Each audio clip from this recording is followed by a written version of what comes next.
క్రీస్తుని బట్టి మీకు శుభములు. నీవు దేవునికి ఇష్టమైన పని చేయుచున్నావా? అంటే దేవుని చిత్త ప్రకారము నీవు జీవించుచున్నావా? దేవుడు నీకు ఎంచిన పనిని నీవు చేయుచున్నావా? లేదా అంటే నువ్వు నీ యొక్క ఆలోచన ప్రకారము శరీరమందు కలిగిన కోరికలను బట్టి నీవు పని చేయుచున్నావా? చాలామంది క్రైస్తవులు జీవితాన్ని దేవునికి అతీతంగా జీవిస్తూ ఉంటారు. క్రైస్తవులు అయినప్పటికీ దేవుని కొరకు వారు పనులు చేయుచున్నప్పటికీ దేవుని విషయంలో దేవుడు వారిని ఎంచి ఆ పనికి నియమించినట్లుగా వాళ్ళు పనిచేయరు.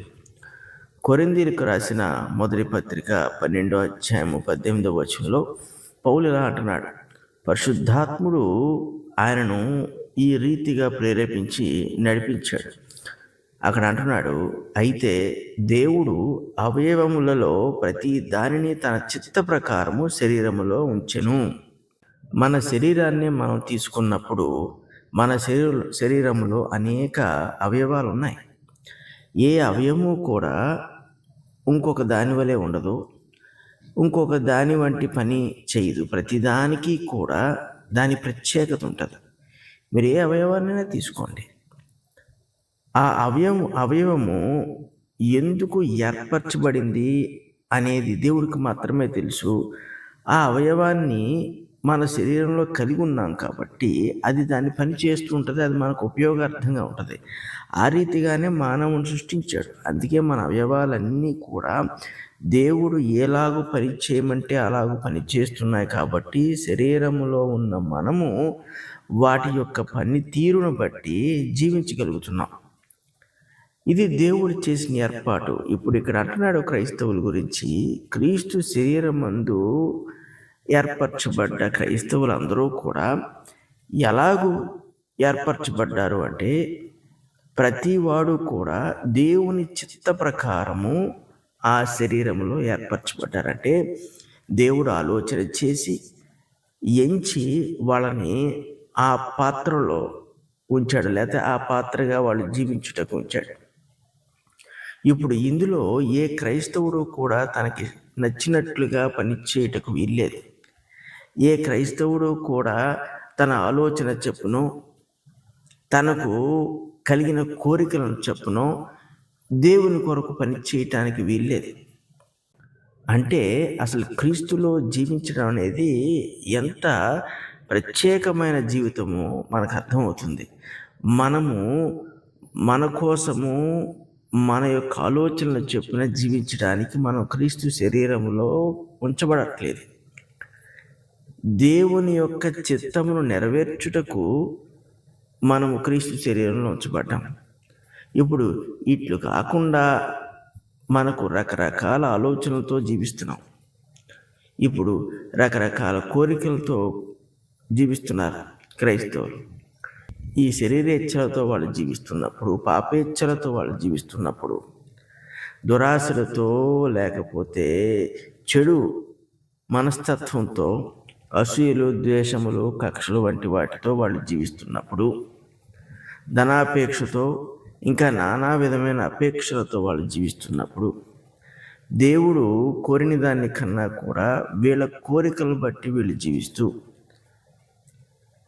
దేవుని పరిచర్య చేయవారిగా, దేవుని యొక్క ఆజ్ఞలను పాటించేవారుగా వీళ్ళు బయలుపరుచుకుంటున్నప్పుడు అందులో ఎంత మాత్రము కూడా సత్యము లేదనే సంగతిని మనం గ్రహించవచ్చు. అందులో ఎంత మాత్రము దేవుని యొక్క ఇష్టము కూడా లేదు. క్రైస్తవులుగా మనము ఎవరి కొరకు బ్రతకాల్సిన వారము? ఒక ఉద్యోగి ఒక యజమాని దగ్గర పని చేస్తున్నప్పుడు ఆ యజమాని నియమించిన పరిధిలో, అతనికి అప్పగించిన పనిలో మాత్రమే అతను జీవించి పని చేయాలి. ఆ పరిధి దాటిన మరుక్షణము యజమానికి ఆ ఉద్యోగితో అవసరం ఉండదు.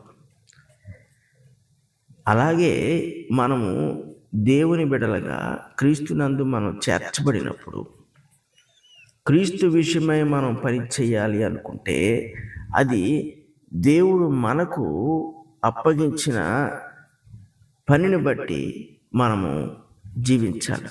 అంటే అందుకే అంటున్నాడు ఇక్కడ, దేవుడు అవయవములలో ప్రతిదాన్ని తన చిత్త ప్రకారము శరీరంలో ఉంచాడు.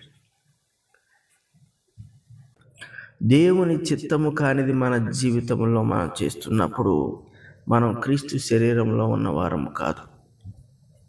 ఇటువంటి వారు చాలా నిస్సిగ్గుగా, బాహాటముగా క్రైస్తవుల వలె వాళ్ళను ప్రకటించుకుంటూ సత్యమునకు పక్షముగా ఉన్నవారుగా వాళ్ళను వాళ్ళు చెప్పుకుంటూ జీవించేస్తూ ఉంటారు. కానీ వాళ్ళ పనులు దేవుని యొక్క వెలుగును ప్రతిబింబించవు.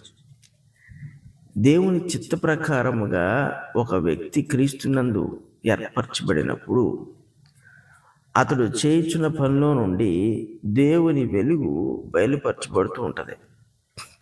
అతని క్రియల్లో, దేవుని యొక్క ఆలోచనలు, దేవుని యొక్క పరిశుద్ధత బయలుపరచబడుతూ ఉంటుంది. అతని మాటలు దేవునికి ఘనత కలిగించినట్టుగా ఉంటాయి. వాళ్ళ జీవితాలు దేవుని కొరకు కట్టబడుచున్న జీవితాలుగా ఉంటాయి. కాబట్టి క్రైస్తవులుగా బ్రతుకుచున్నాము అంటే ఏ ఉద్దేశంతో బ్రతుకుచున్నాము? దేవుడు మనకు అప్పగించిన చిత్తమును బట్టి మనం బ్రతుకుచున్నాము. అసలు దేవుని చిత్తం ఏంటో మనకి తెలియకపోతే ఇంకెంత భయంకరమైన పరిస్థితిలో ఉన్నాం. మన పట్ల దేవుని చిత్తం ఏంటో మనకు తెలియాలి. నీవు ఒక చోటకి పనికి వెళ్తే నీకు అప్పగింపబడిన పని ఏదో నీకు తెలియకపోతే నువ్వు ఏం పని చేయగలవు?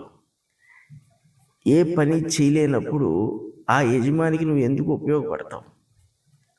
వెంటనే బయటికి పంపించేస్తాడు. అసలు నీకు సంబంధించిన పని అక్కడ లేనప్పుడు, నీకు అప్పగించిన పని నువ్వు చేయలేనప్పుడు, లేదా నువ్వేం చెయ్యాలో తెలియని పరిస్థితిలో ఉన్నప్పుడు నిరుపయోగం అక్కడ ఉండి. అలాగే క్రీస్తు శరీరంలో మనం ఉన్నామంటే దేవుడు తన చిత్త ప్రకారం మనల్ని అక్కడ ఏర్పాటు చేశాడు. ఆయన ఎలాగైతే మనం జీవించాలో, ఎలాగైతే మనం ఆయన కొరకు పని చేయాలో, ఎలాగైతే ఆయన నామమును మనం మహింపరచాలో ఆ ప్రకారముగా క్రీస్తు శరీరం అందు మనల్ని ఆయన నియమించి ఉన్నాడు. అది మనకి తెలియలేదు అంటే మనము శరీరంలో దేవుని చేత ఉంచబడిన వారం కాదు. ఒకవేళ తెలిసి దాన్ని జరిగించకపోతే మనము శిక్షార్హులము, దేవుణ్ణి అవమానపరుస్తున్నాం. ఒకవేళ తెలిసినట్టుగా నటిస్తూ జీవిస్తున్నామంటే మనము వేషధారులం తప్ప, రహస్యముగా చొరబడిన వారం తప్ప మరి ఎవరమూ కాము.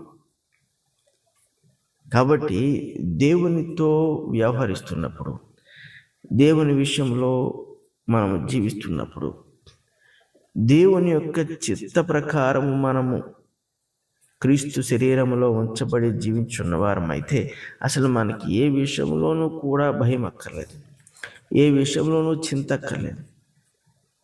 మనం దేవుని కొరకు జీవిస్తున్నామా లేదా అనే అనుమానం కూడా మనకు అవసరం లేదు. పౌలు ఎప్పుడూ కూడా క్రీస్తు కొరకు జీవించే విషయంలో తాను అనుమానించుకోలేదు. తనను దేవుడే తీర్పు తీరుస్తాడు అనే ఉద్దేశంతో ఉన్నాడు, కానీ ఏ మనుషుడు తన తీర్పు తీర్చక అర్హుడు కాదు అన్నాడు. అటువంటి జీవితాన్ని దేవుడు పౌలుకి ఇచ్చాడు. ఎందుకంటే ఆయన చిత్త ప్రకారం క్రీస్తు శరీరంలో అతను ఉంచాడు. మన విషయంలో కూడా అలాగే ఉండాలి. పరిశుద్ధులకు తండ్రి, ప్రేమ కలిగిన దేవా, మీకు స్తుతులు స్తోత్రాలు. నాన్న, ఎంతోమంది ఈ చిత్తమును కలిగి ఉండగా క్రైస్తవులుగా వాళ్ళని వాళ్ళు ప్రచురించుకుంటూ, సేవకులుగా వాళ్ళని వాళ్ళు తెలియపరచుకుంటూ అనేక మందిని మోసపరచు, వాళ్ళను వాళ్ళు మోసం చేసుకుంటూ జీవించున్న ఈ దినముల్లో మమ్మల్ని మీరు ఈ రీతిగా ప్రత్యేకపరిచి నీ చిత్తమును, అందులో ఉన్న జ్ఞానమును, దానికి సంబంధించిన జ్ఞానం మాకు తెలియజేసి మేము నీ కొరకు ఉన్నామా లేదా, నీ అందు జీవిస్తున్నామా లేదా అనే సంగతిని మాకు బయలుపరచు మమ్మల్ని సంతోషపెట్టుచున్నందుకు మీకు వేలాది స్తుతులు స్తోత్రాలు తెలియజేస్తున్నాం. ఈ జీవితాన్ని కొనసాగించుకుంటూ సహాయం చేయండి. యేసు పరిశుద్ధ నామమున అడుగుచున్నాం తండ్రి, ఆమేన్.